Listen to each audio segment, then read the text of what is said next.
بسم الله الرحمن الرحيم وما علينا إلا البلاغ والصلاة والسلام على أشرف المرسلين وعلى آله وصحبه أجمعين أما بعد رب اغفر لي ولوالدي وللمسلمين ಗೌರವಾನ್ವಿತರೇ, ವೇದಿಕೆಯಲ್ಲಿ ಆಸೀನರಾದ ಸಕಲ ಗೌರವಗಳಿಗೂ ಅರ್ಹರಾದ ಗಣ್ಯಾತಿ ಗಣ್ಯರೇ, ಸಮಾನ ವಯಸ್ಕರು ಮತ್ತು ಮನಸ್ಕರಾದ ಯುವಕರೇ, ಈ ನಾಡಿನ ಹಿರಿಯರೇ, ಸರ್ವಧರ್ಮೀಯ ಮತ ಬಾಂಧವರೇ, ಲೋಕಾನುಗ್ರಹಿ ಪೈಗಂಬರ್ ಮೊಹಮ್ಮದ್ ಮುಸ್ತಫಾ ಸಲ್ಲಲ್ಲಾಹು ಅಲೈಹಿ ವಸಲ್ಲಮರ ಜನ್ಮದಿನಾಚರಣೆಯನ್ನು ಅತ್ಯಂತ ವಿಜೃಂಭಣೆಯಿಂದ ದಕ್ಷಿಣ ಕನ್ನಡ ಜಿಲ್ಲಾ ಯುವಜನ ಪರಿಷತ್ ಮತ್ತು ಈದ್ ಮಿಲಾದ್ ಸಮಿತಿ ಪುತ್ತೂರು ಬಹಳ ಅಚ್ಚುಕಟ್ಟಾಗಿ ನಡೆಸಿದೆ ಎಂಬುದರಲ್ಲಿ ಎರಡು ಮಾತಿಲ್ಲ. ಮೊದಲನೇದಾಗಿ ಈ ಕಾರ್ಯಕ್ರಮದ ಆಯೋಜಕರನ್ನು ನಾನು ಶ್ಲಾಘಿಸ್ತಾ ಇದ್ದೇನೆ. ಈ ಒಂದು ಬೃಹತ್ ನಗರದಲ್ಲಿ, ದಕ್ಷಿಣ ಕನ್ನಡ ಜಿಲ್ಲೆಗೆ ಸಂಬಂಧಿಸಿದಂತೆ ಅತ್ಯಂತ ವಿಶಾಲವಾದ ನಗರದಲ್ಲಿ ಈ ರೀತಿ ಎಲ್ಲರ ಭಾವನೆಗಳನ್ನು ಗೌರವಿಸುತ್ತಾ, ಯಾರ ಭಾವನೆಗಳಿಗೂ ಘಾಸಿ ಉಂಟು ಮಾಡದೆ ಈ ರೀತಿ ಬೃಹತ್ತಾದ ರ್ಯಾಲಿಯನ್ನು ಆಯೋಜಿಸುವುದು ಸುಲಭದ ಕೆಲಸವಲ್ಲ. ಅದು ಕೂಡ ಇತ್ತೀಚಿನ ಬೆಳವಣಿಗೆಯಲ್ಲಿ ತುಂಬಾ ಕ್ಲಿಷ್ಟಕರವಾದ ವಿಚಾರವೂ ಕೂಡ ಆಗಿರುವುದರಿಂದ ಈ ವಿಚಾರಕ್ಕೆ ಸಂಬಂಧಿಸಿದಂತೆ ನನ್ನೆಲ್ಲಾ ನಿಯಮ ಪಾಲಕರಾದ ಆರಕ್ಷಕ ವಿಭಾಗದ ಪೊಲೀಸ್ ಅಧಿಕಾರಿಗಳಿಗೆ ಒಂದು ಬಿಗ್ ಸೆಲ್ಯೂಟ್ ಅನ್ನು ನಿಮಗೆ ನೀಡ್ತಾ ಇದ್ದೇನೆ. ಈ ಸಮಾಜದಲ್ಲಿ ಬೇಕಿರುವುದು ಶಾಂತಿ, ಸೌಹಾರ್ದತೆ. ಅದಕ್ಕೆ ಬೇಕಾಗಿ ಆಗಿದೆ ಈದ್ ಮಿಲಾದುಗಳು, ಗಣೇಶ ಚತುರ್ಥಿಗಳು. ಸಮಾಜದ ಶಾಂತಿಯನ್ನು, ಸೌಹಾರ್ದತೆಯನ್ನು ಕದಡುವುದಾದರೆ ಅಂತಹ ಕಾರ್ಯಾಚರಣೆಗಳು ನಮಗೆ ಅಗತ್ಯವಿಲ್ಲ ಎಂಬುದನ್ನು ಇಂತಹ ಬೃಹತ್ ರ್ಯಾಲಿಗಳು, ಸಮ್ಮೇಳನಗಳು, ಸಂಗಮಗಳು ನಮಗೆ ನೀಡ್ತಾ ಇದೆ.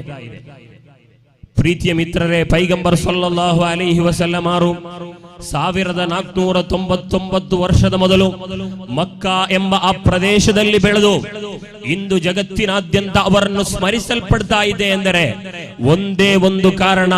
ಅದು ಕರುಣೆ ಮಾತ್ರವಾಗಿತ್ತು, ಅದು ಮಮತೆ ಮಾತ್ರವಾಗಿತ್ತು, ಮಾನವೀಯತೆ ಮಾತ್ರವಾಗಿತ್ತು. ಇಂದು ಜಗತ್ತಿನಲ್ಲಿ ಎಷ್ಟೋ ಆದರ್ಶ ಪುರುಷರು ಎಲ್ಲರೂ ಕೂಡ ಇತಿಹಾಸಗಳಲ್ಲಿ ಕಳೆದು ಹೋದರು.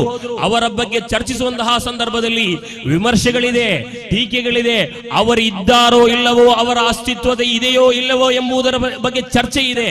ಆದರೆ ಪೈಗಂಬರ್ ಸಲ್ಲಲ್ಲಾಹು ಅಲೈಹಿ ವಸಲ್ಲಮರೆಂಬ ಆದರ್ಶ ಪುರುಷನ ಬಗ್ಗೆ ಚರ್ಚಿಸುವಂತಹ ಸಂದರ್ಭದಲ್ಲಿ ಟೀಕಾಕಾರರು ಕೂಡ ಪೈಗಂಬರ್ ಸಲ್ಲಲ್ಲಾಹು ಅಲೈಹಿ ವಸಲ್ಲಮರೆಂಬ ಮುಹಮ್ಮದ್ ಎಂಬ ಒಬ್ಬ ವ್ಯಕ್ತಿ ಮಕ್ಕಾದ ಮಣ್ಣಲ್ಲಿ ಬದುಕಿದ್ದರು, ಬಾಳಿದ್ದರು ಎಂಬ ಸತ್ಯವನ್ನು ಒಪ್ಪಿಕೊಂಡೇ ಟೀಕೆ ಮಾಡ್ತಾ ಇದ್ದಾರೆ ಎಂಬ ಪ್ರಮುಖ ಅಂಶವನ್ನು ನಾವು ಅರ್ಥ ಮಾಡಿಕೊಳ್ಬೇಕು. ನಮಗೆ ಹಲವಾರು ಆದರ್ಶ ಪುರುಷಗಳನ್ನು ಗೊತ್ತಿದೆ, ಮಾದರಿಯುತ ನಾಯಕರನ್ನು ಗೊತ್ತಿದೆ. ಅವರ ಸಾರ್ವಜನಿಕ ವೇದಿಕೆಯ ಚಿತ್ರಗಳು ನಮ್ಮಲ್ಲಿದೆಯೇ ಹೊರತು, ಅದರ ವಿವರಣೆಗಳು ನಮ್ಮಲ್ಲಿದೆಯೇ ಹೊರತು, ಅವರ ದಾಂಪತ್ಯ ಜೀವನದ, ಅವರ ವೈಯಕ್ತಿಕ ಜೀವನದ ವಿಚಾರಗಳು ನಮಗೆ ತಿಳಿದಿಲ್ಲ. ಯಾಕೆಂದರೆ ಊರಿಗೆ ಉಪಕಾರಿಯಾದವನು ಮನೆಗೆ ಮಾರಿಯಾಗಿರಬಹುದು. ಆದರೆ ಇದರಲ್ಲೂ ಕೂಡ ಪೈಗಂಬರ್ ಸಲ್ಲಲ್ಲಾಹು ಅಲೈಹಿ ವಸಲ್ಲಮರು ವಿಭಿನ್ನವಾಗಿದ್ದಾರೆ. ಇದು ಕೇವಲ ಅವಕಾಶವಾದವಲ್ಲ ಪ್ರೀತಿಯ ಸಹೋದರರೇ. ಪೈಗಂಬರ್ ಸಲ್ಲಲ್ಲಾಹು ಅಲೈಹಿ ವಸಲ್ಲಮರ ಚಲನೆ, ನಿಶ್ಚಲನೆ, ಕ್ರಿಯೆ, ನಿಷ್ಕ್ರಿಯೆ, ಮಾತು, ಮೌನಾನುವಾದಗಳೆಲ್ಲವೂ ಕೂಡ ಚರಿತ್ರ ಪುಟಗಳಲ್ಲಿ ದಾಖಲಾಗಿದೆ.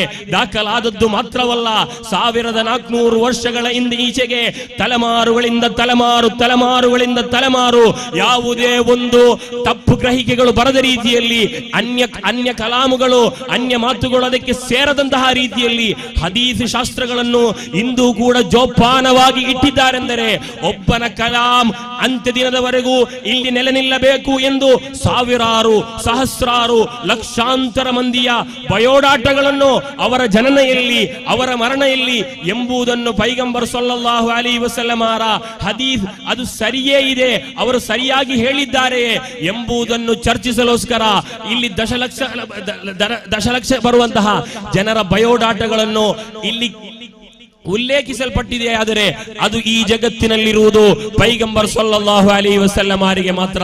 ಇದು ಪೈಗಂಬರ್ ಸಲ್ಲಲ್ಲಾಹು ಅಲೈಹಿ ವಸಲ್ಲಮರ ವಿಶೇಷತೆ. ನನ್ನ ಕರ್ತವ್ಯ ಉದ್ಘಾಟನೆ, ಅದಕ್ಕೆ ನಾ ಬರ್ತಾ ಇದ್ದೇನೆ. ಮತ್ತೊಂದು ವಿಶೇಷತೆ ಇದೆ ಪೈಗಂಬರ್ ಸಲ್ಲಲ್ಲಾಹು ಅಲೈಹಿ ವಸಲ್ಲಮರದ್ದು, ಅಲ್ ನಬಿಯುಲ್ ಉಮ್ಮಿ. ಪೈಗಂಬರ್ ಸಲ್ಲಲ್ಲಾಹು ಅಲೈಹಿ ವಸಲ್ಲಮರನ್ನು ಕುರ್ಆನ್ ಪರಿಚಯಿಸುವುದು ನಿರಕ್ಷರಿ ಎಂದಾಗಿದೆ. ನಮಗೆ ಸಂಬಂಧಿಸಿದ ಕೊರತೆಯಾದರೆ ಪೈಗಂಬರ್ ಸಲ್ಲಲ್ಲಾಹು ಅಲೈಹಿ ವಸಲ್ಲಮರಿಗೆ ಅದು ಕೂಡ ವಿಶೇಷತೆಯಾಗಿ ಮಾರ್ಪಾಡುವಂತದ್ದಾಗಿದೆ. ಏಕೆಂದರೆ ಇದನ್ನು ಅತ್ಯಂತ ನಾಜೂಕಾಗಿ ನಮಗೆ ಹೇಳಬೇಕಾದಂತಹ ಸಂದರ್ಭದಲ್ಲಿ ಇದ್ದೇವೆ. ಪೈಗಂಬರ್ ಸಲ್ಲಲ್ಲಾಹು ಅಲೈಹಿ ವಸಲ್ಲಮರಿಗೆ ಅರಬಿಯಲ್ಲಿ 2-3 PhD ಗಳಿದ್ದರೆ, ಅರಬಿಯಲ್ಲಿ ಪಿಜಿಗಳಿದ್ದರೆ, ಖಂಡಿತವಾಗಿಯೂ ಕೂಡ ಈ ಕುರ್ಆನ್ ಎಂಬ ಮಹತ್ತಾದ ಗ್ರಂಥವನ್ನು ಪೈಗಂಬರ್ ಸಲ್ಲಲ್ಲಾಹು ಅಲೈಹಿ ವಸಲ್ಲಮರು ಅವತೀರ್ಣಗೊಳಿಸಿದ್ದರೆ, ಅದನ್ನು ಪೈಗಂಬರ್ ಹೇಳಿದ್ದರೆ, ಖಂಡಿತವಾಗಿಯೂ ಕೂಡ ಅವರ ಕಲಿಕೆಯಿಂದ, ಅವರ ಅರಬಿ ಜ್ಞಾನದಿಂದ ಇದನ್ನು ಉಂಟು ಮಾಡಿದ್ದಾರೆ ಎಂದು ಅಂತ್ಯ ದಿನದವರೆಗೆ ಬರುವಂತಹ ವಿಮರ್ಶನಾಕಾರರು, ಟೀಕಾಕಾರರು ಹೇಳಬಹುದು ಎಂಬ ನೆಲೆಗಟ್ಟಿನಲ್ಲಿ ಪೈಗಂಬರ್ ಸಲ್ಲಲ್ಲಾಹು ಅಲೈಹಿ ವಸಲ್ಲಮರನ್ನು ಅಲ್ಲಾಹು ನಿರಕ್ಷರಿಯಾಗಿಟ್ಟ. ನಾನೊಂದು ಮಾತನ್ನು ಹೇಳಬಯಸ್ತಾ ಇದ್ದೇನೆ.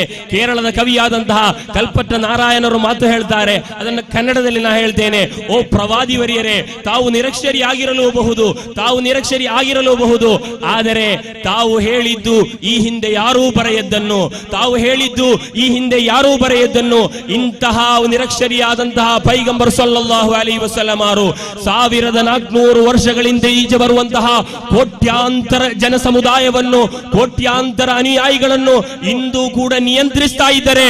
ಜಗತ್ತಿನಲ್ಲಿ ಇಂತಹ ಅರ್ಹವಾದ ಒಂದು ವ್ಯಕ್ತಿ ಇದ್ದರೆ ಅದು ಪೈಗಂಬರ್ ಸಲ್ಲಲ್ಲಾಹು ಅಲೈಹಿ ವಸಲ್ಲಮರು ಮಾತ್ರ. ಇದು ಅವಕಾಶವಾದವಲ್ಲ. ಒಬ್ಬ ಮುಸಲ್ಮಾನನ ಜನನ, ಒಬ್ಬ ಮುಸಲ್ಮಾನನ ಮರಣ, ಅವನ ನಿದ್ದೆ, ಅವನ ಚಲನೆ, ಅವನ ಡ್ರೈವಿಂಗ್ ಎಲ್ಲವೂ ಕೂಡ ಪೈಗಂಬರ್ ಸಲ್ಲಲ್ಲಾಹು ಅಲೈಹಿ ವಸಲ್ಲಮರ ಆದೇಶದ ಮೇರೆಗೆ. ಹೆಚ್ಚಾಗಿ ಹೇಳಲೆ ಅವನ ಸೆಕ್ಸುವಲ್ ರಿಲೇಷನ್ ಕೂಡ ಪೈಗಂಬರ್ ಸಲ್ಲಲ್ಲಾಹು ಅಲೈಹಿ ವಸಲ್ಲಮರು ಕಲಿಸಿದಂತಹ ಮಾರ್ಗದಲ್ಲಿದೆ. ಇಂತಹ ಒಂದು ಅರ್ಹತೆ ಈ ಜಗತ್ತಿನಲ್ಲಿ ಆದರ್ಶ ಪುರುಷರ ಸಾಲಿನಲ್ಲಿ ಪೈಗಂಬರ್ ಸಲ್ಲಲ್ಲಾಹು ಅಲೈಹಿ ವಸಲ್ಲಮರಿಗೆ ಮಾತ್ರ ಇದೆ. ಖಗೋಳ ಶಾಸ್ತ್ರಜ್ಞರಾದಂತಹ ಮೈಕೆಲ್ ಹಚರ್ಡ್ ತನ್ನ 100 ಪ್ರಭಾವಿ ವ್ಯಕ್ತಿಗಳ ಸಾಲಿನಲ್ಲಿ 1ನೇ ಸ್ಥಾನವನ್ನು ಪೈಗಂಬರ್ ಸಲ್ಲಲ್ಲಾಹು ಅಲೈಹಿ ವಸಲ್ಲಮರಿಗೆ ಕೊಟ್ಟಾಗ ವಾರ್ತಾ ಸಮ್ಮೇಳನದಲ್ಲಿ ಅವರೊಂದಿಗೆ ಕೇಳುವುದಿದೆ, ನೀವು ಆರಾಧಿಸುವ ನಿಮ್ಮ ದೇವರಾದಂತಹ ಯೇಸು ಕ್ರಿಸ್ತನಿಗೆ 2ನೇ ಸ್ಥಾನ ಕೊಟ್ಟು ಪೈಗಂಬರ್ ಮುಹಮ್ಮದ್ ಸಲ್ಲಲ್ಲಾಹು ಅಲೈಹಿ ವಸಲ್ಲಮರಿಗೆ ಯಾತಕ್ಕಾಗಿ ನೀವು 1ನೇ ಸ್ಥಾನವನ್ನು ಕೊಟ್ಟಿದ್ದೀರಿ ಎನ್ನಾಗ ಅವರು ವಾರ್ತಾ ಸಮ್ಮೇಳನದಲ್ಲಿ ಒಂದು ಉತ್ತರಿಸುವ ಉತ್ತರವಿದೆ. ದಾರ್ಶನಿಕವಾಗಿಯೂ, ಸೈದ್ಧಾಂತಿಕವಾಗಿಯೂ, ಸಾಮಾಜಿಕವಾಗಿಯೂ, ರಾಜಕೀಯವಾಗಿಯೂ ಜಗತ್ತಿನ ಜನರ ಮುಂದೆ ಇಷ್ಟೊಂದು ಪ್ರಭಾವಿ ಸ್ಥಾನವನ್ನು ಹಿಡಿದಿಟ್ಟಂತಹ ಒಬ್ಬ ನಾಯಕರು ನನಗೆ ಪರಿಚಯವಿದ್ದರೆ ಅದು ಪೈಗಂಬರ್ ಸಲ್ಲಲ್ಲಾಹು ಅಲೈಹಿ ವಸಲ್ಲಮರು. ನಾನು ಕ್ರಿಶ್ಚಿಯನ್ ಆಗಿರಬಹುದು, ಆದರೆ ಈ ವಿಚಾರವನ್ನು ನನಗೆ ಒಪ್ಪಲೇಬೇಕು ಎಂದು ಮೈಕೆಲ್ ಹಚರ್ಡ್ ಹೇಳಿದ್ದರೆ ಇಂದು ಕೂಡ ಚರಿತ್ರೆ ಪುಟಗಳಲ್ಲಿ ದಾಖಲಾಗಿಲ್ಲವೇ ಪ್ರೀತಿಯ ಸಹೋದರರೇ? ಇನ್ನೂ ಕೂಡ ಪೈಗಂಬರ್ ಸಲ್ಲಲ್ಲಾಹು ಅಲೈಹಿ ವಸಲ್ಲಮರ ವಿಚಾರಗಳು ನಮಗೆ ಹೇಳಲಿಕ್ಕಿದೆ. ಅಂದು ಪೈಗಂಬರ್ ಸಲ್ಲಲ್ಲಾಹು ಅಲೈಹಿ ವಸಲ್ಲಮರು ಮಕ್ಕಾದಲ್ಲಿ ಜನಿಸುವಂತಹ ಸಂದರ್ಭದಲ್ಲಿ ಆ ಮಕ್ಕಾವನ್ನು ದ ಡಾರ್ಕ್ ಏಜ್, ಕಪ್ಪು ಯುಗ, ಕಗ್ಗತ್ತಲು ಯುಗ ಎಂದು ಕರೆಯಲಾಗಿತ್ತು. 23 ವರ್ಷದ ಪ್ರಬೋಧನೆ, ಕೇವಲ 23 ವರ್ಷದ ಅಧ್ಯಯನ.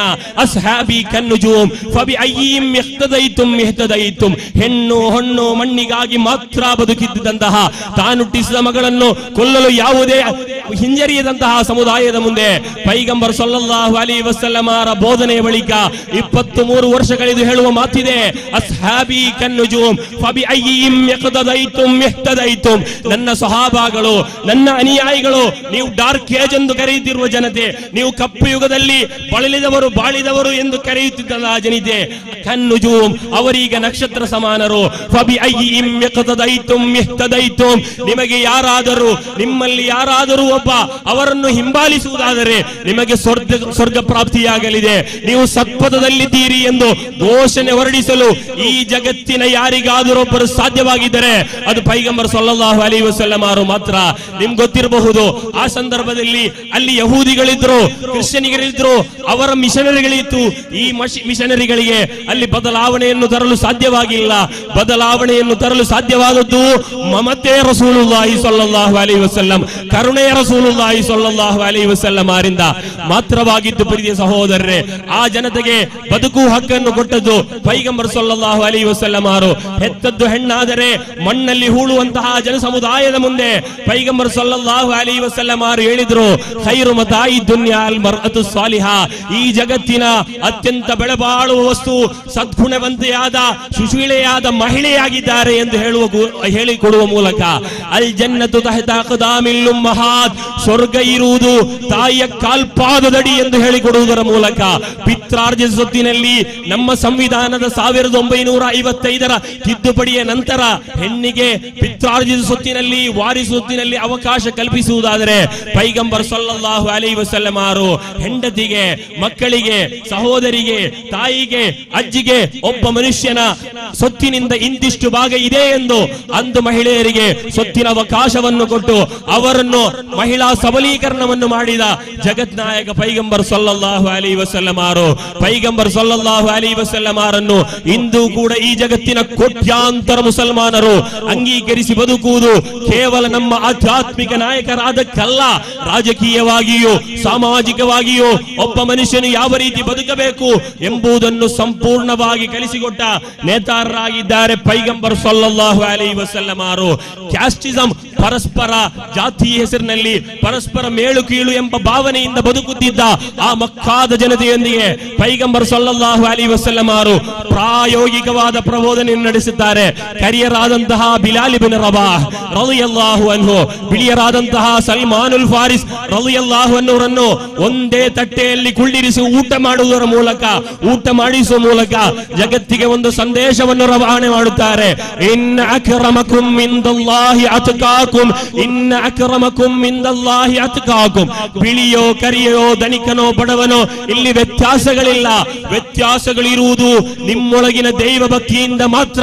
ಇಲ್ಲಿ ಯಾರಾದರೂ ಒಬ್ಬರು ಅಲ್ಲಾಹನ ಬಳಿ ಉನ್ನತವಾದ ಸ್ಥಾನವನ್ನು ಕಲ್ಪಿಸಿದರೆ ಮಾತ್ರ ಅವನಿಲ್ಲಿ ಗೌರವಕ್ಕೆ ಅರ್ಹನೆ ಎಂದು ಪೈಗಂಬರ್ ಸಲ್ಲಲ್ಲಾಹು ಅಲೈಹಿ ವಸಲ್ಲಂ ಅವರು ಕಲಿಸಿಕೊಡುವುದರ ಮೂಲಕ ಕುಲ್ಲುಕುಂ ಆದಂ ಆದಂ ಮಿನ್ ತುರಾಬ್, ಎಲ್ಲರೂ ಮಣ್ಣಿನಿಂದ, ಆದ್ದರಿಂದ ಕರಿಯರಿಗೆ ಸ್ಥಾನವಿಲ್ಲ, ಬಿಳಿಯರಿಗೆ ಸ್ಥಾನವಿಲ್ಲ, ಧನಿಕನಿಗೆ ಸ್ಥಾನವಿಲ್ಲ, ಅಲ್ಲಾಹನ ಮುಂದೆ ಎಲ್ಲರೂ ಕೂಡ ಸಮಾನರು ಎಂಬ ಸಮಾನತೆಯ ಸಂದೇಶವನ್ನು ಪೈಗಂಬರ್ ಸಲ್ಲಲ್ಲಾಹು ಅಲೈಹಿ ವಸಲ್ಲಂ ಅವರು ಹೇಳುವುದಿದೆ.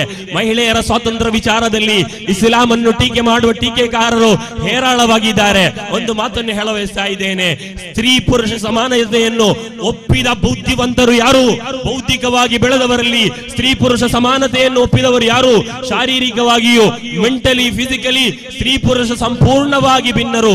ಸ್ತ್ರೀಗೆ ಅವಳದ್ದೇ ಆದ ಸ್ಥಾನವಿದೆ, ಅವಳದ್ದೇ ಆದ ಕ್ಷೇತ್ರದಲ್ಲಿ ಸ್ತ್ರೀ ಶ್ರೇಷ್ಠಳು, ಪುರುಷನಿಗೆ ಅವನದ್ದೇ ಆದ ಸ್ಥಾನಮಾನವಿದೆ, ಅವನದ್ದೇ ಆದ ಕ್ಷೇತ್ರದಲ್ಲಿ ಪುರುಷನು ಕೂಡ ಶ್ರೇಷ್ಠನು. ಇಂದು ಜಗತ್ತಿನಾದ್ಯಂತ ನಡೆಯುವಂತಹ ಒಲಿಂಪಿಕ್ ಒಕ್ಕೂಟಗಳಿದೆ, ಒಲಿಂಪಿಕ್ ಒಕ್ಕೂಟಗಳಲ್ಲಿ ಪುರುಷರು ಮತ್ತು ಸ್ತ್ರೀಯರು ಜೊತೆಯಾಗಿ ಆಡುವುದಿಲ್ಲ. ಯಾಕಾಗಿ? ಈ ಜಗತ್ತಿಗೆ ಗೊತ್ತಿದೆ ಸ್ತ್ರೀ ಪುರುಷರು ಸಮಾನರಲ್ಲ, ಸ್ತ್ರೀ ಪುರುಷರು ಸಮಾನರಲ್ಲ. ಸ್ತ್ರೀಗೆ ಅವರದೇ ಆದ ಅರ್ಹತೆಗಳಿದೆ, ಪುರುಷನಿಗೆ ಅವರದೇ ಆದ ಅರ್ಹತೆಗಳಿದೆ. ಅದನ್ನು ಕಲ್ಪಿಸುವುದಾಗಿದ್ದು ಪೈಗಂಬರ್ ಸಲ್ಲಲ್ಲಾಹು ಅಲೈಹಿ ವಸಲ್ಲಂ ಅವರ ಕೆಲಸ.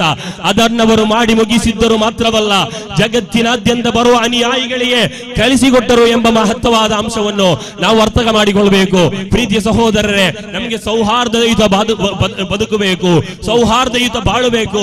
ಇದು ಭಾರತ, ಇದು ಹಿಂದೂಗಳ ರಾಷ್ಟ್ರವಲ್ಲ, ಮುಸಲ್ಮಾನ ರಾಷ್ಟ್ರವಲ್ಲ, ಕ್ರಿಶ್ಚಿಯನ್ನರ ರಾಷ್ಟ್ರವಲ್ಲ, ಇದು ಭಾರತೀಯರಿಗೆ ಸೇರಬೇಕಾದಂತಹ ರಾಷ್ಟ್ರ. ರಾಷ್ಟ್ರಕವಿ ಅಲ್ಲಾಮಾ ಇಕ್ಬಾಲ್ ಹೇಳುವ ಮಾತಿದೆ, ಪೈಗಂಬರ್ ಸಲ್ಲಲ್ಲಾಹು ಅಲೈಹಿ ವಸಲ್ಲಂ ಅವರ ಸೌಹಾರ್ದದ ಸಂದೇಶಗಳನ್ನು ನಾನು ಹೇಳಬಯಸ್ತಾ ಇದ್ದೇನೆ. ಅದಕ್ಕಿಂತ ಮುಂಚಿತವಾಗಿ ರಾಷ್ಟ್ರಕವಿ ಅಲ್ಲಾಮಾ ಇಕ್ಬಾಲ್ ಮಾತು ಇದೆ, ಯುನಾನ್ ಮಸ್ರಮ ರೋಮಾ ಸಬ್ಮಿಟ್ ಆಯಾ ಜಹಾನ್ ಸೆ ಅಬ್ ತಕ್ ಮಗರ್ ಹೇ ಬಾಕಿ ನಾಮೋ ನಿಶಾನ್ ಹಮಾರ ಹಮಾರ. ಈ ಭಾರತವನ್ನು ಆಳಿದರಲ್ಲಿ ಮೊಘಲರಿದ್ದಾರೆ, ಡಚ್ಚರಿದ್ದಾರೆ, ಪೋರ್ಚುಗೀಸರಿದ್ದಾರೆ. 800 ವರ್ಷಗಳ ಕಾಲ ಆಳಿದಂತಹ ಮೊಘಲರಿಂದ ಈ ಭಾರತವನ್ನು ಮುಸ್ಲಿಂ ರಾಷ್ಟ್ರ ಮಾಡಲು ಸಾಧ್ಯವಾಗಲಿಲ್ಲ. ಸರ್ವಸಜ್ಜಿತರಿಯಾಗಿ ಈ ಭಾರತವನ್ನು ಆಳಿದಂತಹ ಕ್ರಿಶ್ಚಿಯನ್ನರಾದ ಬ್ರಿಟಿಷರಿಂದ ಈ ಭಾರತವನ್ನು ಕ್ರಿಶ್ಚಿಯನ್ ರಾಷ್ಟ್ರ ಮಾಡಲು ಸಾಧ್ಯವಾಗಲಿಲ್ಲ. ಮೌರ್ಯರಿಂದ, ಚೋಳರಿಂದ, ಗುಪ್ತರಿಂದ, ಚಾಳುಕ್ಯರಿಂದ ಈ ಭಾರತವನ್ನು ಹಿಂದೂ ರಾಷ್ಟ್ರ ಮಾಡಲು ಸಾಧ್ಯವಿಲ್ಲ. ಇದು ಭಾರತೀಯರ ರಾಷ್ಟ್ರ, ವಿವಿಧತೆಯಲ್ಲಿ ಏಕತೆ, ಯುನಿಟಿ ಇನ್ ಡೈವರ್ಸಿಟಿ. ಅದು ಭಾರತದ ಸೌಂದರ್ಯ. ಅದು ನಷ್ಟ ಹೊಂದಿದರೆ ಭಾರತ ಇಲ್ಲವಾಗುತ್ತದೆ, ಅದು ಇಲ್ಲವಾದರೆ ಭಾರತ ಶೂನ್ಯವಾಗುತ್ತದೆ. ಪ್ರೀತಿಯ ಸಹೋದರರೇ, ಇಲ್ಲಿ ಪ್ರತಿಯೊಬ್ಬನಿಗೂ ಕೂಡ ಅವನವನ ಹಕ್ಕಿದೆ. ಈ ಮಾತನ್ನು ಯಾತಕ್ಕೆ ಹೇಳಬಯಸ್ತಾ ಇದ್ದೇನೆಂದರೆ, ಇತ್ತೀಚೆಗೆ ಬಂದಂತಹ 2024ರ ವಕ್ಫ್ ಅಮೆಂಡ್ಮೆಂಟ್, ಅದರ ವಿರುದ್ಧ ನಾವು ಹೋರಾಡಬೇಕಾಗ್ತದೆ. ಇಲ್ಲಿ ಮುಸಲ್ಮಾನಿಗೆ ಸಿಗಬೇಕಾದಂತಹ ಹಕ್ಕು ಭಾರತದ ನೆಲದಲ್ಲಿ ಸೌಮ್ಯಯುತವಾದ ಹೋರಾಟ, ಅದು ಕೂಡ ಯಾರು ಕೂಡ ಮರೆಯಬಾರದು. ಸೌಮ್ಯ ತಪ್ಪಿ ಈ ಭಾರತದ ಸಂವಿಧಾನವನ್ನು ತಪ್ಪಿ ನಮಗೆ ಹೋರಾಟವಿಲ್ಲ. ಒಂದು ಕೈಯಲ್ಲಿ ಭಾರತದ ಸಂವಿಧಾನವನ್ನು, ಮತ್ತೊಂದು ಕೈಯಲ್ಲಿ ಪರಿಶುದ್ಧವಾದ ಕುರ್ಆನ್ ಅನ್ನು, ಪವಿತ್ರ ಕುರ್ಆನ್ ಅನ್ನು ಹಿಡಿದು ಜೀವಿಸುವ ಇಂಡಿಯನ್ ಮುಸಲ್ಮಾನರು ನಾವು. ಕೇವಲ ಭಾರತೀಯರಲ್ಲ, ಭಾರತೀಯ ಮುಸಲ್ಮಾನರು. ಕೇವಲ ಮುಸಲ್ಮಾನರಲ್ಲ, ಭಾರತೀಯ ಮುಸಲ್ಮಾನರು. ಇದು ಅರ್ಥ ಮಾಡಿಕೊಳ್ಳಬೇಕು. ಈ ಅಮೆಂಡ್ಮೆಂಟ್ ಆಕ್ಟ್ ನಲ್ಲಿ ಮುಸಲ್ಮಾನರ ವಕ್ಫಿನಲ್ಲಿ ಮುಸಲ್ಮಾನರೇತರರು ಆದರೂ ಯಾಕೆ, ಮುಸಲ್ಮಾನರ ಖಾಸಗಿ ವ್ಯವಸ್ಥೆಗಳಲ್ಲಿ ಮುಸಲ್ಮಾನೇತರರಿಗೆ ಯಾತಕ್ಕಾಗಿ ಅವಕಾಶ? ಇದು ಯಾವುದರ ಹುನ್ನಾರ? ಇಲ್ಲಿ ಬೇರೆ ಮತೀಯರಿಗೆ ದತ್ತಿ ಇಲಾಖೆಗಳಿದೆ, ಮುಜರಾಯಿ ಇಲಾಖೆಗಳಿದೆ, ಅಲ್ಲೆಲ್ಲೂ ಕೂಡ ಮುಸಲ್ಮಾನರಿಗೆ ಸ್ಥಾನಮಾನ ಬೇಕಿಲ್ಲ. ಈ ಬೆಳವಣಿಗೆ ನಡೆಯುವಂತಹ ಸಂದರ್ಭದಲ್ಲಿ ಪೈಗಂಬರ್ ಸಲ್ಲಲ್ಲಾಹು ಅಲೈಹಿ ವಸಲ್ಲಂ ಅವರು ಕಲಿಸಿಕೊಟ್ಟ ಸಂದೇಶವು ಕುರ್ಆನ್ ಹೇಳುತ್ತದೆ, ಶಾವಿರುಹುಂ ಫಿಲ್ ಅಮ್ರ್. ಒಬ್ಬ ನಾಯಕನಾದವನು ತನ್ನ ಅನುಯಾಯಿಗಳೊಂದಿಗೆ, ಈ ಪ್ರಜಾಪ್ರಭುತ್ವ ರಾಷ್ಟ್ರದಲ್ಲಿ ಪ್ರಭುವಾದವನು ಪ್ರಜೆಗಳೊಂದಿಗೆ ಯಾವೊಂದು ಕಾರ್ಯದಲ್ಲಿ ಸಮಾಲೋಚಿಸದೆ ನೇರವಾಗಿ ತೀರ್ಮಾನಗಳನ್ನು ಕೈಗೊಳ್ತಾನೋ ಖಂಡಿತವಾಗಿಯೂ ಕೂಡ ಅದು ನಾಶದ ಕಡೆಗೆ ತಲುಪಲಿದೆ. ಆದ್ದರಿಂದ ಸಿಎಎ ಸೋತ ಭಾರತದಲ್ಲಿ ವಕ್ಫ್ ಅಮೆಂಡ್ಮೆಂಟ್ ಕೂಡಲು ಸೋಲಲಿದೆ ಎಂಬ ಆಶಾವಾದವನ್ನು, ಅಭಿಲಾಷೆಯನ್ನು ವ್ಯಕ್ತಪಡಿಸುತ್ತಾ ಪೈಗಂಬರ್ ಸಲ್ಲಲ್ಲಾಹು ಅಲೈಹಿ ವಸಲ್ಲಂ ಅವರು ಬಹುತ್ವದ ಸಮಾಜದಲ್ಲಿ ಬದುಕಿದವರು, ಬಹುಸ್ವರ ಸಮಾಜದಲ್ಲಿ ಬದುಕಿದವರು. ಅಲ್ಲಿ ಕೂಡ ಯಹೂದಿಗಳಿದ್ದರು, ಅಲ್ಲಿ ಕೂಡ ಕ್ರಿಶ್ಚಿಯನ್ನರಿದ್ದರು. ಆಗ ಪೈಗಂಬರ್ ಸಲ್ಲಲ್ಲಾಹು ಅಲೈಹಿ ವಸಲ್ಲಂ ಅವರು ಹೊರತರುವ ಒಂದು ಕಾನ್ಸ್ಟಿಟ್ಯೂಷನ್ ಇದೆ, ಮದೀನಿಯನ್ ಕಾನ್ಸ್ಟಿಟ್ಯೂಷನ್ ಅಥವಾ ಬುನೂದುಲ್ ಮದೀನಾ ಎಂದು ಕರೆಯುವ ಮದೀನಾ. ಆ ಕಾನ್ಸ್ಟಿಟ್ಯೂಷನ್ ನ ಆರಂಭಗೆ ಈ ರೀತಿ ಇದೆ, ಲಿಲ್ ಯಹೂದಿ ದೀನುಹುಂ ವಲಿಲ್ ಮುಸ್ಲಿಮೀನ ದೀನುಹುಂ. ಮುಸಲ್ಮಾನರಿಗೆ ಅವರ ಧರ್ಮವನ್ನು ಅನುಸರಿಸಿ ಬದುಕುವ ಹಕ್ಕಿದೆ, ಯಹೂದಿಗಳಿಗೆ ಅವರ ಧರ್ಮವನ್ನು ಅನುಸರಿಸಿ ಬದುಕುವ ಹಕ್ಕಿದೆ ಎಂದು ಜಗತ್ತಿನ ಮುಂದೆ ಕಾನ್ಸ್ಟಿಟ್ಯೂಷನ್ ಗಳನ್ನು, ಸಂವಿಧಾನಗಳನ್ನು ರಚಿಸಿ ತೋರಿಸಿದಂತಹ ಪೈಗಂಬರ್ ಸಲ್ಲಲ್ಲಾಹು ಅಲೈಹಿ ವಸಲ್ಲಂ ಅವರು ಸೌಹಾರ್ದ ಬದುಕಿನ, ಸೌಹಾರ್ದ ಭಾರತದ ಸಾಕ್ಷಿಗಳಾಗಿ, ಉದಾಹರಣೆಗಳಾಗಿ, ಮಾದರಿಯಾಗಿ ಇನ್ನೂ ಕೂಡ ಬದುಕ್ತಾ ಇದ್ದಾರೆ. ನನ್ನ ಮಾತನ್ನು ಕೊನೆಗೊಳಿಸ್ತಾ ಇದ್ದಾನೆ. ಕೊನೆಯದಾಗಿ ಪೈಗಂಬರ್ ಸಲ್ಲಲ್ಲಾಹು ಅಲೈಹಿ ವಸಲ್ಲಂ ಅವರು ಯುದ್ಧೋತ್ಸಾಹಿ, ಯುದ್ಧದಾಹಿ ಎಂದು ಚಿತ್ರೀಕರಿಸುವ, ವ್ಯಾಖ್ಯಾನಿಸುವ ಹಲವಾರು ಬರಹಗಳು, ಹಲವಾರು ವಿಮರ್ಶನೆಗಳು, ಹಲವಾರು ಭಾಷಣಗಳು ನಾವು ಕೇಳ್ತಾ ಇದ್ದೇವೆ. ಪ್ರೀತಿಯ ಸಹೋದರರೇ, ಈ ಜಗತ್ತಿನಲ್ಲಿ ಯುದ್ಧ ಆರಂಭವಾದದ್ದು ಪೈಗಂಬರ್ ಸಲ್ಲಲ್ಲಾಹು ಅಲೈಹಿ ವಸಲ್ಲಂ ಅವರಿಂದಲ್ಲ. 13 ವರ್ಷಗಳ ಕಾಲ ಮಕ್ಕಾದಲ್ಲಿ ಸ್ವಂತ ಊರಿನಲ್ಲಿ ಶತ್ರುಗಳ ಉಪಟಳವನ್ನು ತಾಳಲಾರದೆ ಮಕ್ಕ ಬಿಟ್ಟು ಮದೀನಾ ಹೋದಂತಹ ಸಂದರ್ಭದಲ್ಲೂ ಕೂಡ, ಅಲ್ಲೂ ಕೂಡ ಸಹಿಸಲಾಗದ ಅಸಾಧ್ಯ ನೋವನ್ನು ನೀಡಿದಂತಹ ಸಂದರ್ಭದಲ್ಲಿ 70 ಬಾರಿ ಯುದ್ಧವನ್ನು ನಿರಾಕರಿಸಿದ ಕುರ್ಆನ್, ಉದಿನ ಲಿಲ್ಲದೀನ ಯುಕಾತಿಲೂನ ಬಿಅನ್ನಹುಂ ಝುಲಿಮು. ಆಕ್ರಮಿಸಲ್ಪಟ್ಟ ಜನತೆಗೆ ಇನ್ನು ಪ್ರತಿರೋಧಿಸಲು ಅವಕಾಶವಿದೆ. ಇದು ನಾವು ಅತ್ಯಂತ ಅಡಿಗೆರೆ ಹಾಕಿ ಅರ್ಥ ಮಾಡಿಕೊಳ್ಳಬೇಕಾದಂತಹ ವಿಚಾರ. ಇಸ್ಲಾಮಿನಲ್ಲಿ ಪ್ರತಿಕಾರವಿಲ್ಲ, ಇಸ್ಲಾಮಿನಲ್ಲಿ ಪ್ರತಿರೋಧ ಮಾತ್ರ. ಪೈಗಂಬರ್ ಸಲ್ಲಲ್ಲಾಹು ಅಲೈಹಿ ವಸಲ್ಲಂ ಅವರು ಪ್ರತಿರೋಧವನ್ನು ಗಳಿಸಿದ್ರು. ಅಂದು ಪೈಗಂಬರ್ ಸಲ್ಲಲ್ಲಾಹು ಅಲೈಹಿ ವಸಲ್ಲಂ ಅವರು ಬದರಿಗೆ ಹೋಗುವಂತಹ ಸಂದರ್ಭದಲ್ಲಿ ಶಸ್ತ್ರಾಸ್ತ್ರಗಳಿರಲಿಲ್ಲ. ಎದುರು ಬಂದಂತಹ ಅಬೂ ಜಹಲ್ ಮತ್ತು ಸೇನೆಯ ಜೊತೆ ಶಸ್ತ್ರಗಳಿತ್ತು, 1000ದಷ್ಟು ಬರುವಂತಹ ಜನರಿದ್ರು. ಇವರಿಗೆ ಯುದ್ಧವನ್ನು ಕಲಿಸಿದ್ದು ಯಾರು? ಇವರಿಗೆ ಯುದ್ಧವನ್ನು ಕಲಿಸಿದ್ದು ಯಾರು? ಇಸ್ಲಾಂ ಮತ್ತು ಅವರಿಗೆ ಯಾವುದೇ ರೀತಿಯ ಸಂಬಂಧವಿಲ್ಲ. ಪ್ರೀತಿಯ ಸಹೋದರರೇ, ಈ ಜಗತ್ತಿನಲ್ಲಿ ಎಲ್ಲವೂ ಕೂಡ ಎಲ್ಲಾ ಕಡೆ, ಎಲ್ಲಾ ಸಮಾಜದಲ್ಲೂ, ಎಲ್ಲಾ ಸಮುದಾಯದಲ್ಲೂ ಯುದ್ಧಗಳು ನಡೆದಿದೆ. ವಾರ್ ಬಿಫೋರ್ ಸಿವಿಲೈಸೇಷನ್ ಎಂಬ ಪುಸ್ತಕವಿದೆ, ನಿಮ್ಗೆ ಗೂಗಲ್ ಮಾಡಬಹುದು. ಆ ಪುಸ್ತಕದಲ್ಲಿ ಹೇಳಲಾಗ್ತಾ ಇದೆ, ಈ ಜಗತ್ತಿನ 95% ಸಮುದಾಯಗಳು ಕೂಡ ಯುದ್ಧ ಮುಕ್ತವಾಗಿರಲಿಲ್ಲ. ಎಲ್ಲಾ ಸಮಾಜದಲ್ಲೂ ಯುದ್ಧಗಳು ನಡೆದಿದೆ. ನಮ್ಗೆ ಗೊತ್ತಿದೆ ಜಾಗತಿಕ ಮಹಾಯುದ್ಧಗಳು. 2ನೇ ಜಾಗತಿಕ ಮಹಾಯುದ್ಧದಲ್ಲಿ ರಷ್ಯಾ ಒಕ್ಕೂಟದಿಂದ ಸತ್ತವರ ಸಂಖ್ಯೆ 6 ಕೋಟಿ, ಅಮೆರಿಕ ಒಕ್ಕೂಟದಿಂದ ಸತ್ತವರ ಸಂಖ್ಯೆ 5 ಕೋಟಿ. ಲಕ್ಷಾಂತರ ಜನರು ನಾಪತ್ತೆ ಅಂದರೆ ಸ್ವಲ್ಪ ದಿನದ ಬಳಿಕ ಅವರು ಪತ್ತೆಯಾದರೂ ಒಂದಲ್ಲ, ಅವರು ಇನ್ನೂ ಕೂಡ ಪತ್ತೆಯಾಗಿಲ್ಲ. ಇಷ್ಟು ಕೋಟಿ ಜನರನ್ನು ಕೊಂದಂತಹ ಯುದ್ಧಗಳು ನಮ್ಮ ಬಳಿ ಇದ್ದರೂ ಕೂಡ ಪೈಗಂಬರ್ ಸಲ್ಲಲ್ಲಾಹು ಅಲೈಹಿ ವಸಲ್ಲಂ ಅವರ ಯುದ್ಧಗಳು ಯಾತಕ್ಕಾಗಿ ಚರ್ಚಿಸಲ್ಪಡ್ತಾ ಇದೆ? ಪೈಗಂಬರ್ ಸಲ್ಲಲ್ಲಾಹು ಅಲೈಹಿ ವಸಲ್ಲಂ ಅವರು ಯುದ್ಧ ಮಾಡಿದ್ದಾರೆ. ಮಾತ್ರವಲ್ಲ ಪ್ರೀತಿಯ ಸಹೋದರರೇ, ನಿಮಗೆ ಕಮ್ಯುನಿಸಂ ಗೊತ್ತಿದೆ. The black book of communism ನಲ್ಲಿ ಲೇಖಕರು ಹೇಳುವ ಮಾತಿದೆ, ನಾನು ಈ ಪುಸ್ತಕವನ್ನು ಪೂರ್ತಿಗೊಳಿಸುವುದು 1997ರಲ್ಲಿ. 1997ರ ಹೊತ್ತಿಗೆ ನನ್ನ ಬಳಿ ಇರುವ ಅಧಿಕೃತ ದಾಖಲೆಗಳ ಪ್ರಕಾರ 9 94 ದಶಲಕ್ಷ ಜನರನ್ನು ಈ ಕಮ್ಯುನಿಸಂ ಹೆಸರಿನಲ್ಲಿ ಕೊಲ್ಲಲಾಗಿದೆ ಎಂದು ಬರೆಯುವಾಗ ಈ ಕಮ್ಯುನಿಸಂ ಮತ್ತು ಇಸ್ಲಾಮಿಗೆ ಯಾವುದೇ ಸಂಬಂಧ? ಯಾವ ಸಂಬಂಧವೂ ಇಲ್ಲ. ಪ್ರೀತಿಯ ಸಹೋದರರೇ, ಎಲ್ಲಾ ಸಮುದಾಯದಲ್ಲೂ ಯುದ್ಧಗಳು ನಡೆದಿದೆ. ನಿಮ್ಗೆ ಗೊತ್ತಿರಬಹುದು, ಸನಾತನ ಧರ್ಮವಾದಂತಹ ಹಿಂದೂ ಧರ್ಮದಲ್ಲಿ ಕುಂತಿ ಪುತ್ರನಾದ ಪಾರ್ಥನಾದ ಅರ್ಜುನನು ತನ್ನ ಸಹೋದರರೊಂದಿಗೆ ಯುದ್ಧ ಮಾಡಲೊಲ್ಲದೆ ತೇರಿನಲ್ಲಿ ಸಾರಥಿ ಅಥವಾ ಕುದುರೆಯಲ್ಲಿ ಕುಳಿತಿರುವಂತಹ ಸಂದರ್ಭದಲ್ಲಿ ಒಂದು ವಿಭಾಗ ನಂಬುವಂತಹ ಪೂರ್ಣಾವತಾರನಾದಂತಹ ಶ್ರೀಕೃಷ್ಣ ಬಂದು ಹೇಳುವ ಮಾತಿದೆ, ಯದೋಹ ಪ್ರಾಪ್ಸಿ ಸ್ವರ್ಗಂ, ನೀನು ಯುದ್ಧ ಮಾಡುವುದಾದರೆ ಖಂಡಿತವಾಗಿಯೂ ಕೂಡ ನಿನಗೆ ಸ್ವರ್ಗ ಲಭಿಸಲಿದೆ. ನೀನು ಯುದ್ಧ ಮಾಡಿ ನೀವು ಶಹೀದಾಗುವುದಾದರೆ, ಯುದ್ಧದಲ್ಲಿ ಮಡಿಯುವುದಾದರೆ ಖಂಡಿತವಾಗಿಯೂ ಕೂಡ ನಿನಗೆ ಸ್ವರ್ಗ ಲಭಿಸಲಿದೆ. ಅಥವಾ ನೀನು ಯುದ್ಧದಲ್ಲಿ ಗೆಲ್ಲುವುದಾದರೆ ಈ ರಾಜ್ಯಭಾರ ನಿನಗೆ ಲಭಿಸಲಿದೆ, ಈ ರಾಜ್ಯವನ್ನು ನೀನು ಆಳಲಿದ್ದೀನಿ. ಇಂತಹ ಯುದ್ಧಗಳು ಚರಿತ್ರೆಗಳು ನಡೆದಿದೆ. ಅದು ಅಹಿಂಸೆಯ ಪರವಾಗಿದ್ದರೆ, ಹಿಂಸೆಯ ವಿರುದ್ಧವಾಗಿದ್ದರೆ ಪೈಗಂಬರ್ ಸಲ್ಲಲ್ಲಾಹು ಅಲೈಹಿ ವಸಲ್ಲಂ ಅವರ ಯುದ್ಧ ಮಾತ್ರ ಯಾತಕ್ಕಾಗಿ ಚರ್ಚಿಸಲ್ಪಡ್ತಾ ಇದೆ. ಪೈಗಂಬರ್ ಸಲ್ಲಲ್ಲಾಹು ಅಲೈಹಿ ವಸಲ್ಲಂ ಅವರು ಪ್ರತ್ಯಕ್ಷ ಮತ್ತು ಪರೋಕ್ಷವಾಗಿ 80ರಷ್ಟು ಯುದ್ಧ ಮಾಡಿದ್ದಾರೆ. ಅದರಲ್ಲಿ ಮಡಿದವರ ಸಂಖ್ಯೆ ಎಷ್ಟು ಗೊತ್ತೇ? 1018 ಮಾತ್ರ. ಪೈಗಂಬರ್ ಸಲ್ಲಲ್ಲಾಹು ಅಲೈಹಿ ವಸಲ್ಲಂ ಅವರು ಯುದ್ಧಗಳಲ್ಲಿ ಬದಲಾವಣೆಯನ್ನು ತಂದರು, ನೀತಿಗಳನ್ನು ಬೋಧಿಸಿದರು, ಮಾದರಿಯುತವಾದ ಸೈನಿಕ ಕಾರ್ಯಾಚರಣೆಯನ್ನು ಮಾಡಿದರು. ಅಬೂಬಕರ್ ಸಿದ್ದೀಕ್ ರಲಿಯಲ್ಲಾಹು ಅನ್ಹು, ಇಸ್ಲಾಮಿನ ರಿಪಬ್ಲಿಕ್ಕಿನ ಮೊದಲನೇ ಖಲೀಫರಾದಂತಹ ಅಬೂಬಕರ್ ಸಿದ್ದೀಕ್ ರಲಿಯಲ್ಲಾಹು ಅನ್ಹು ಹೇಳುವ ಮಾತು ಇದೆ, ಲಾ ತಖ್ತುಲು ತಿಫ್ಲನ್ ಸಗೀರನ್ ವಲಾ ಕಬೀರನ್ ವಲಾ ಇಮ್ರಾಅತನ್. ಯಾವೊಂದು ಮಹಿಳೆಗೂ, ಯಾವೊಂದು ಹೆಣ್ಣಿಗೂ, ಯಾವೊಂದು ಅಪ್ರಾಪ್ತ ಮಗುವಿಗೂ, ಯಾವೊಂದು ವೃದ್ಧರಿಗೂ ಕೂಡ ಈ ಯುದ್ಧದಲ್ಲಿ ಘಾಸಿಗೊಳಿಸಬೇಡಿ. ನೀವು ಅಲ್ಲಿರುವಂತಹ ಖರ್ಜೂರ ತೋಟಗಳನ್ನು ನಾಶಪಡಿಸಬೇಡಿ, ಅಲ್ಲಿನ ಪರಿಸರವನ್ನು ನಾಶಪಡಿಸಬೇಡಿ. ನಿಮ್ಮಿಂದ ಹೋರಾಡಲು ಬರುವವರೊಂದಿಗೆ ಪ್ರತಿರೋಧವನ್ನು ಮಾತ್ರ ಒಡ್ಡಿರಿ ಎಂಬ ಅತ್ಯಂತ ಉತ್ತಮವಾದ ಯುದ್ಧ ನೀತಿಯನ್ನು ಈ ಜಗತ್ತಿನ ಮುಂದೆ ಕಲಿಸಿದಂತಹ ಪೈಗಂಬರ್ ಸಲ್ಲಲ್ಲಾಹು ಅಲೈಹಿ ವಸಲ್ಲಂ ಅವರು ಮತ್ತು ಅನುಯಾಯಿಗಳು ನಮ್ಮ ಮುಂದೆ ಬದುಕಿರುವಾಗ ಖಂಡಿತವಾಗಿಯೂ ಕೂಡ ಇಸ್ಲಾಮನ್ನು ಟೀಕಿಸಲು ಸಾಧ್ಯವಿಲ್ಲ. ನಾನಿಲ್ಲಿ ಹಲವಾರು ವಿಷಯಗಳನ್ನು ಹೇಳಿದ್ದು ನಿಮಗೆ ಅರ್ಥ ಮಾಡಲೋಸ್ಕರ ಮಾತ್ರವಾಗಿದೆ. ಯಾವೊಂದು ಸಮುದಾಯವನ್ನು ಟೀಕಿಸುವ ಅಲ್ಪಷ್ಟು ಇರಾದೆ ಇಲ್ಲದಿರುವುದರಿಂದ ಕೊನೆಯದಾಗಿ ಒಂದು ಮಾತು ನನಗೆ ಹೇಳಲಿಕ್ಕಿದೆ. ಪೈಗಂಬರ್ ಸಲ್ಲಲ್ಲಾಹು ಅಲೈಹಿ ವಸಲ್ಲಂ ಅವರು ಇನ್ನೂ ಕೂಡ ನಮ್ಮಲ್ಲಿ ಬದುಕಿದ್ದಾರೆ. ಅದು ಅವರ ಆಶಯದ ಮೂಲಕ. ಈ ಪುತ್ತೂರು ಮಹಾನಗರದ ಜನತೆಯೊಂದಿಗೆ ನನಗೆ ಹೇಳಲಿಕ್ಕಿದೆ, ಸರ್ವಮತ ಬಾಂಧವರೊಂದಿಗೆ ನಾ ಹೇಳಲಿಕ್ಕಿದೆ. ಇಂದು ಬೆಳಿಗ್ಗೆ ನಾನೊಂದು ಕಡೆ ಆ ವಿಚಾರವನ್ನು ಹೇಳಿದೆ.